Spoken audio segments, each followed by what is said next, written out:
नमः शिवाय। श्री महालक्ष्मी नमः।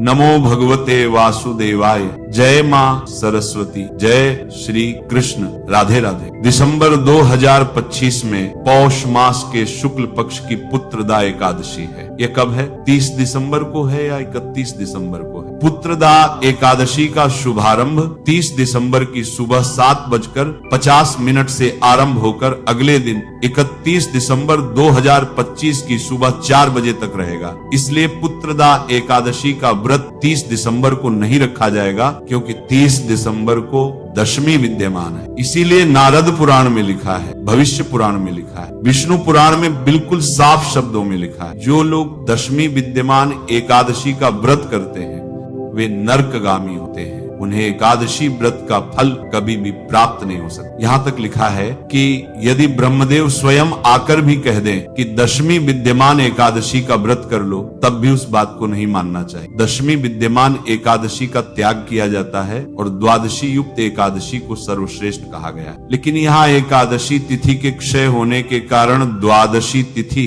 अर्थात 31 दिसंबर 2025 को ही पुत्रदा एकादशी का व्रत मान्य होगा। शास्त्रों के अनुसार 31 दिसंबर 2025 को पुत्रदा एकादशी का व्रत है।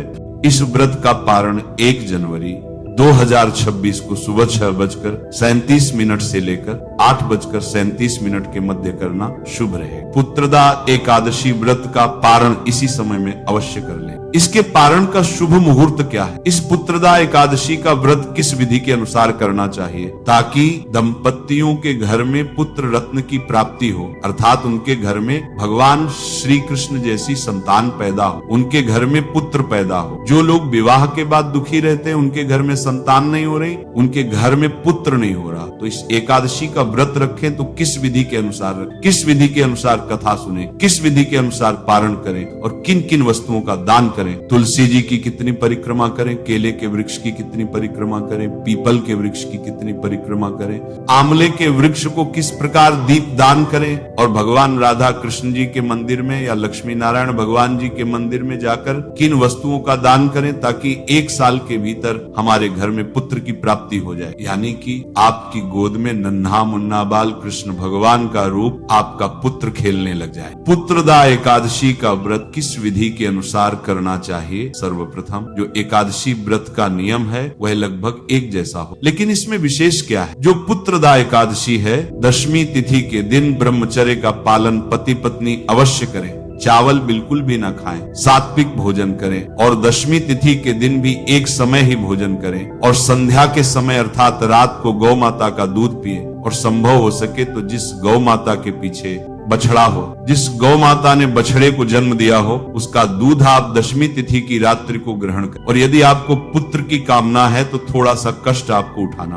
व्रत का अर्थ होता है शरीर को थोड़ा सा कष्ट देना, अर्थात तप करना, व्रत करना। यह कष्ट देकर ही संभव है। दशमी तिथि के बाद ब्रह्म मुहूर्त में सूर्योदय होने से पहले आप प्रातः 4:30 बजे उठ जाइए। पति पत्नी स्नान करें और स्नान करने के लिए सर्वप्रथम अपने जल में आंवला अवश्य डालें, थोड़ा सा गंगा जल अवश्य डालें और स्नान करने के बाद बिल्कुल पवित्र वस्त्र धारण करें। इस दिन भी आपने ब्रह्मचर्य से रहना है, कुछ गलत न सुनना है। इस आपकी बात देखने के लिए कुछ गलत गंदा न देखना है, गलत गंदा न बोलना है। गंदा स्पर्श किसी का आपस में पति पत्नी उस भावना से कदापि न करें और स्नान करने के बाद शुद्ध पवित्र वस्त्र धारण करें। और ध्यान रखें, पुरुष हमेशा श्वेत वस्त्र धारण करें और स्त्रियां पीले वस्त्र धारण। स्वच्छ वस्त्र धारण करने के बाद सर्वप्रथम भगवान सूर्य को आपने अर्घ्य, तांबे के लोटे में थोड़ा सा गुड़ डालकर, लाल सिंदूर डालकर, लाल पुष्प डालकर आप सूर्य भगवान को इस मंत्र के साथ सर्वप्रथम अर्घ्य दें। घृणी सूर्याय नमः। सबसे पहली किरण सूर्य देव की आपके मस्तक को छुए और याद रखें, जब आप सूर्य भगवान को अर्घ्य दे रहे हो तो तुलसी जी में न दें और ऐसी जगह अर्घ्य दें कि वह अर्घ्य का गिरने वाला जल आपके चरणों में न गिरे। कोई पात्र रख लें, बाल्टी रख लें और फिर उस अर्घ्य वाले जल को अपने नेत्रों से लगाएं। 7 बार खड़े खड़े घड़ी की दिशा में सूर्य भगवान की परिक्रमा करें। उसके बाद अपने पूजा कक्ष में जाएं। हाथ में पवित्र गंगा जल धारण करें। पति पत्नी दोनों आपस में हाथों को जोड़ लें और फिर भगवान श्री कृष्ण के सामने, अपने लाडली गोपाल जी के सामने शालिग्राम भगवान के सामने, लक्ष्मी नारायण भगवान के सामने, श्री सीताराम जी भगवान के सामने अपने व्रत का सर्वप्रथम संकल्प लेना है। हाथ में गंगा जल लीजिए, एक सिक्का लीजिए, एक तुलसी पत्र अवश्य लीजिए और श्वेत तिल, थोड़े से तिल अवश्य हाथ में रखकर भगवान से प्रार्थना कीजिए। हे मेरे लाडली गोपाल जी, हे मेरे लक्ष्मी नारायण भगवान, हे मेरे शालिग्राम भगवान, हम पति पत्नी पुत्र की कामना लेकर प्रभु आपकी प्रसन्नता के लिए पुत्रदा एकादशी का व्रत कर। हे प्रभु, हमारे इस व्रत को परिपूर्ण करने के लिए हमें शक्ति प्रदान करें, हमारे संकल्प को स्वीकार करें और फिर उस जल को लक्ष्मी नारायण या अपने लाडली गोपाल जी के चरणों में अर्पित कीजिए। फिर बड़ी भाव श्रद्धा से पंचामृत लीजिए। पंचामृत आप जानते हैं कि गौ माता का दूध है, दही है, घी है और फिर शक्कर है और शहद है। इन 5 चीजों को मिला लीजिए, तुलसी पत्र डाल लीजिए, फिर उस पंचामृत से नमो भगवते वासुदेवाय मंत्र बोलकर लाडली गोपाल जी का अभिषेक शंख के साथ करवाएं। अगर घर में शंख नहीं है तो नमो भगवते वासुदेवाय मंत्र बोलकर ऐसे ही अर्पित। उसके बाद स्नान कराने के बाद शुद्ध जल से स्नान कराएं। फिर अपने लाडली गोपाल जी को केसर का इत्र अवश्य लगाएं और इत्र लगाने के बाद लाडली गोपाल जी को पीले वस्त्र धारण कराएं। मोर पंख अवश्य मुकुट के रूप में समर्पित करें और उनके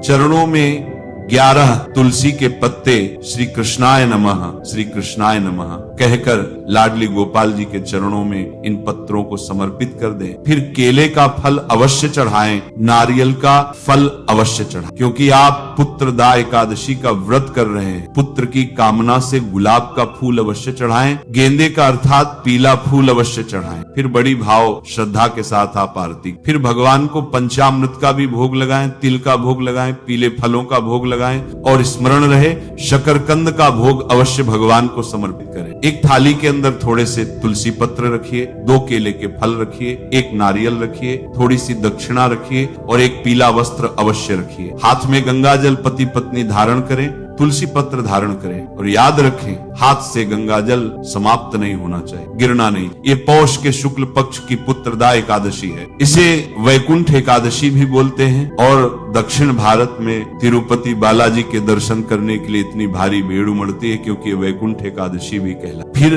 बड़ी भाव श्रद्धा के साथ एकादशी के व्रत की कथा को सुनना चाहिए। और व्रत की कथा किस प्रकार है, श्री कृष्ण एक वृतांत के माध्यम से बताते हैं। कहते हैं कि एक समय भद्रावती नगरी थी। उस भद्रावती में राजा सुकेतुमान का राज्य था। राजा सुकेतुमान वहां पर राज करते थे। वो बड़े ही धर्मात्मा थे, अनेकों पुण्य करते थे, ब्राह्मणों की सेवा करते थे, जरूरतमंदों की सेवा करते थे, दान पुण्य करते थे, कुएं तालाब बावड़ी बनाते थे, संतान की भांति अपनी प्रजा का पालन करते थे। समय व्यतीत हुआ तो ऐसा समय आ गया कि उनके पितरों को भी रोना आने लगा। अब उनके पिता भी श्राद्ध जो है स्वीकार नहीं करते थे, उनसे वह स्वयं भी परेशान थे। कारण ये कि अब राजा की उम्र ढलने को थी परंतु उसके कोई पुत्र नहीं, और अगर पुत्र नहीं होगा तो राज्य का शासन कौन चलाएगा, उनका उत्तराधिकारी कौन बनेगा। इससे बड़ी चिंता यह थी पितरों को कि यदि इसकी कोई संतान ना होगी, इसके कोई पुत्र ना होगा तो हमारा श्राद्ध कर्म कौन करेगा, हमारा पितृ कर्म कौन करेगा। इसके आने के बाद, इसके जाने के बाद हमें तर्पण करने वाला भी कोई नहीं होगा। इसीलिए वह पितृ भी रोते थे और वह राजा भी सदा दुखी रहता था। राजा ने अनेकों उपाय किए परंतु कोई लाभ नहीं हुआ। अब राजा बड़ा परेशान होने लगा, मंत्रीगण भी परेशान रहने लगे। एक दिन राजा बहुत परेशान था, उसने अपना घोड़ा लिया, घोड़े पर सवार हुआ और बिना कुछ बताए ही वह जंगल की ओर चला गया। जंगल में, एक भीषण जंगल में अंदर पहुंचा जहां बहुत से जंगली जानवर थे, शेर था, सियार था, हाथी थे। वहां वह जंगल की शोभा देखता रहा, उदास था। देखते देखते उसको दोपहर हुई तो प्यास लगी तो वह जल की खोज में नजदीक में ही दिखाई दे रहे एक जलाशय के पास पहुंचा। वहां उसने देखा कि वहां ऋषियों के कुछ सुंदर सुंदर आश्रम हैं और उनमें कुछ विश्व देवगण जो हैं कुछ पूजा पाठ कर रहे हैं। अतः वह राजा वहां पहुंचा, उसने सबको प्रणाम किया। उन्होंने कहा कि आप इस घने जंगल में क्या कर रहे हैं और आप कौन हैं? तो उन्होंने कहा कि राजन, हम विश्वदेव हैं और स्नान करने के लिए यहाँ आए हैं। माघ निकट आया है, आज से 5वें दिन माघ का स्नान आरंभ हो जाएगा, तो इसी कारण से हम पुत्रदा एकादशी का व्रत कर रहे हैं। जो व्रत करने वालों को पुत्र देती है, उनकी मनोकामनाओं को पूर्ण करती है। और उसके बाद माघ स्नान करके फिर हम अपने लोक को वापस चले जाएंगे। राजा ने जैसे ही पुत्रदा एकादशी का नाम सुना और सुना कि मनुष्यों को पुत्र देती है, वो प्रसन्न हो गया। उन्होंने बारंबार सभी विश्वदेव को प्रणाम किया, उनके पैर पकड़ लिए, बोले हे विश्वदेव गण, यदि आप लोग प्रसन्न हैं तो मुझे पुत्र दीजिए, क्योंकि मुझे पुत्र की अत्यंत आवश्यकता है, अत्यंत इच्छा है मेरी कि मुझे एक योग्य पुत्र हो जो मेरा राजपाट भी संभाले और मुझे मेरी मृत्यु के बाद मुझे तथा मेरे पितरों को तर्पण भी दे, पिंडदान भी करे। सभी विश्वदेवों ने कहा कि हे राजन, तुम चिंतित क्यों होते, अवश्य ही तुम्हें संतान की प्राप्ति होगी। आज ही पुत्रदा एकादशी है, आज इसकी हमारी बताई हुई विधि से व्रत करो, पूजन करो और कल इसका पारण करना, इससे तुम्हें संतान निश्चित रूप से पुत्र के रूप में प्राप्त हो। देश श्री कृष्ण कहते हैं कि इस प्रकार उन कुंभ में रहने वाले मुनियों के कहने से राजा ने उस उत्तम व्रत का पालन किया और महर्षियों के अनुसार ही विधि पूर्वक पुत्रदा एकादशी का अनुष्ठान किया। फिर द्वादशी को पारण करके मुनियों के चरणों में बारंबार मस्तक झुकाकर राजा अपने घर को लौट आया। प्रभु की कृपा से रानी ने गर्भ धारण किया। प्रसव काल आने पर पुण्यकर्मा राजा को तेजस्वी पुत्र की प्राप्ति हुई, जिसने अनेकों गुणों से पिता को संतुष्ट किया। वह प्रजा का पालक था और महान संतान के रूप में, महान राजा के रूप में स्थापित हुआ। भगवान कृष्ण कहते हैं, जो कोई पुत्रदा एकादशी का व्रत पुत्र की इच्छा से संकल्प करके करता है, उसे पुत्र की प्राप्ति अवश्य होती है। इसलिए प्रिय भक्तों, यह एकादशी संतान देने वाली है, पुत्र देने वाली है। इसलिए इस व्रत की कथा को जो सच्ची श्रद्धा से सुनता है या सुनाता है, उसको भगवान के वैकुंठ की प्राप्ति होती है और उसकी सभी मनोकामनाएं पूर्ण होती है। कथा पूर्ण होने के बाद नमो भगवते वासुदेवाय मंत्र का उच्चारण करें। वह जल जो आपने हाथ में गंगा जल और तुलसी का पत्ता लिया था, उसको मस्तक से लगाकर तुलसी पत्र के साथ उस जल को ग्रहण करें और जो आपने सामग्री रखी हुई है, पीले कपड़े में उस नारियल को, दोनों केलों के फलों को, तुलसी के पत्रों को और दक्षिणा को बांधकर सीधे लक्ष्मी नारायण भगवान के मंदिर में या राधा कृष्ण भगवान के मंदिर में या सीताराम जी भगवान के मंदिर में या नरसिंह भगवान के मंदिर में जाकर मस्तक से लगाकर पुत्र की कामना कहते हुए भगवान के चरणों में उसको अर्पित। फिर 4 परिक्रमा भगवान लक्ष्मी नारायण भगवान के मंदिर की करें और एक दीप दान अवश्य करें और भगवान के चरणामृत को अवश्य ग्रहण। अपने घर में आए सुमंगल मंगल बोलते हुए, सुंदर संभाषण सुनते हुए, कीर्तन करते हुए पूरे दिन को व्यतीत करें। रात्रि में हो सके तो जागरण अवश्य करें और द्वादशी के दिन शुभ मुहूर्त में पारण करें। नमः शिवाय। श्री महालक्ष्मी नमः। नमो भगवते वासुदेवाय। जय मां सरस्वती। जय श्री कृष्ण। राधे राधे।